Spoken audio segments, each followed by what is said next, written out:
Have you heard of Multiversus? Of course you have. Instead of your favorite video game characters duking it out for supremacy in the digital ring, duke it out with your favorite TV characters instead. That you more or less kind of forgot about, but are still kind of cool, I guess. I have a much more important question to ask. Is Multiversus the quote-unquote Smash Killer?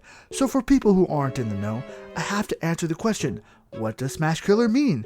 Well, the literal definition would be something like this.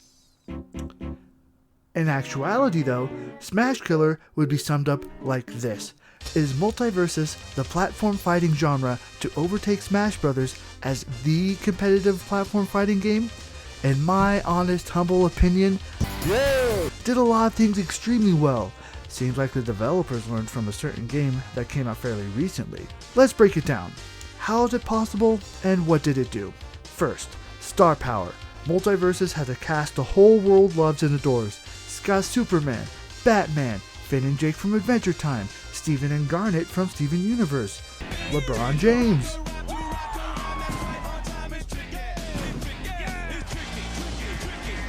Two, better internet. Wouldn't it be great if your character could actually attack when you wanted it to? Rollback netcode is better overall than whatever Smash Ultimates tries to do. 3. Fantastic presentation. The characters look amazing. Finn and Jake's 3D models are beautiful, and every other character as well. They got fantastic voice acting. Kevin Conroy is playing Batman. The Kevin Conroy. 4. The developers and Warner Bros. Will actually support it. Can you imagine doing a Twitter rant about how bad Multiversus sucks and where it needs to improve, and then the devs actually try to fix it? That's amazing! And the devs actually will help the competitive scene?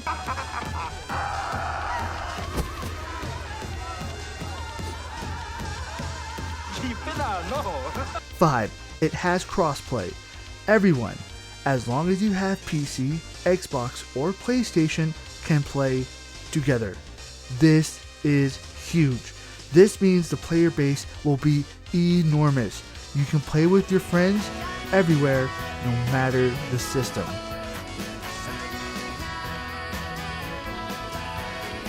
6, and most important of all, it's free. This means anyone can play it. And all you have to do is pay for the skins and such. Like what everyone wanted Smash Bros. To do. Objection! Whoa. Excuse me, but what? I'm just gonna butt myself into this video here real quick and kindly tell Cap that he's wrong. Let me just tackle this one point at a time. Star power? Yeah, sure, alright. Better internet? Are you sure? Now, I'm not gonna try to sit here and try to tell you that Nintendo's internet is good by any means. I refuse to put up with it myself, but I hesitate to say that Multiversus is much better. Sure, the input lag isn't nearly as noticeable, but I'd honestly would rather my inputs be several frames behind over the way Multiversus gives me whiplash with the way my opponent and I teleport around the stage every 10 seconds. Fortunately though, in my efforts to capture footage of this phenomenon, I was not able to get any since the Season 1 update. So it could be that maybe this issue is resolved, and you're right. Great presentation is only half true. Graphically, this game looks fine. It's no Smash Bros. By a long shot, but it doesn't need to be. Multiverse's big and greatest weakness from a purely aesthetic standpoint is the soundtrack. This junk isn't just not that good, this is actual trash. The problem with the soundtrack is that they wrote it like it was going to be the next Warner Brothers film score, but this isn't a film. This is an animated, cel-shaded fighting game. So the tone and the intensity is just all wrong. You could legitimately slap half of this music onto the next Harry Potter movie and nobody's gonna blink an eye.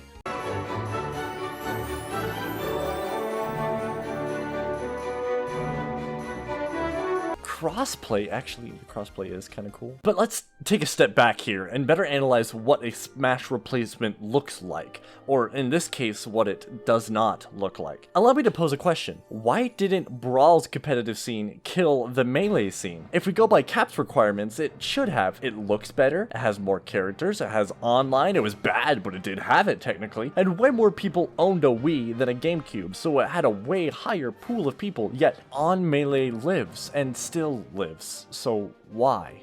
Answer: because of the gameplay mechanics. Melee is so tight, has such an absurdly high skill ceiling, that competitive players going from Melee to Brawl winced and howled and tore apart their Target Powerline t-shirts when they saw how floaty it was, and how slow it was, and the tripping. Please, not the tripping. And so back home to Papa Melee they went. Fast forward and Smash 4 killed the Brawl scene, removed tripping, sped it up a bit and gave update patches, and now we live in the era of Ultimate, and Smash 4 and Brawl are long dead, and Smash Ultimate stands as the best-selling fighting game of all time. But what about Multiversus? Could it kill Ultimate? Well, are the mechanics tight enough to do it? Spoilers, they're not. The jump from Ultimate to Multiversus looks suspiciously like the jump from Melee to Brawl. You've got floaty AF gameplay, you've got fewer attacks, you've got fewer technical mechanics, and it looks like the skill ceiling is that of a Hobbit home. It's also worth mentioning that, competitive scene aside, Smash Bros. Has a lot more going for it casually as well. Multiversus is free, which is fantastic, and crossplay, amazing. But Smash Ultimate supports 8 players at once. And with such a wacky stage selection and items and special Smash and stage builder and classic mode and World of Light, between the two, people would probably opt for Smash Bros. At a party. Multiversus can't kill Smash. I honestly don't think it'll have much of a competitive scene at all. Will it have a fan base? Yeah, sure. It's goofy enough and super accessible. But replacing Smash? Eat my shorts. Alright. Calm your horses. Sheesh. I might have over-exaggerated a tiny bit. I can't deny how big of a hit Super Smash Bros. Is. It's big for a reason.